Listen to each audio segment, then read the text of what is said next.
இலங்கையின் பல பகுதிகள் மிகவும் ஏழ்மை நிலையில் உள்ளதாக உலக வங்கி அறிக்கை வெளியிட்டுள்ளது. நாட்டிலேயே மிகவும் வறுமை மிகுந்த மாவட்டங்களாக முல்லைத்தீவு மற்றும் மன்னார் ஆகிய மாவட்டங்கள் காணப்படுவதாக அந்த அறிக்கையில் தெரிவிக்கப்பட்டுள்ளதாக பிபிசி செய்தி வெளியிட்டுள்ளது. யுத்தத்தின் காரணமாக வடக்கு கிழக்கு பகுதிகளில் பல்லாயிரக்கணக்கான மக்கள் ஏழ்மை நிலைக்கு தள்ளப்பட்டுள்ள நிலையில் மலையக பகுதிகளில் உள்ள மக்கள் பல தசாப்தங்களாக வறுமையின் பிடியில் வாடி வருவதாகவும் உலக வங்கி சுட்டிக்காட்டியுள்ளது.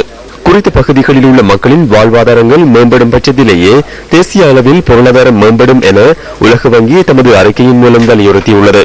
தெற்காசியாவின் ஏனைய நாடுகளை விட இலங்கையில் நம்பகத்தன்மையுடன் கூடிய அடிப்படை கட்டமைப்பு வசதிகளும் வலுவுள்ள மனித வளமும் உள்ளதாக உலக வங்கி தெரிவித்துள்ளது. இதேவேளை இலங்கையில் போதிய முன்னேற்றம் காண கூடுதல் வாய்ப்புகளும் உள்ளதாகவும் அந்த அறிக்கையில் சுட்டிக்காட்டப்பட்டுள்ளது.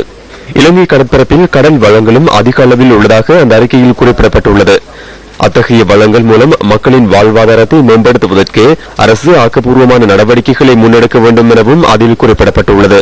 மேலும் இலங்கை தனது வர்த்தகம் தொடர்பான கொள்கைகளை மாற்ற வேண்டும் எனவும் கல்வி மற்றும் பயிற்சிகளை அளிப்பதில் கூடுதல் முதலீடு செய்ய வேண்டும் எனவும் பரிந்துரைகள் முன்வைக்கப்பட்டுள்ளன.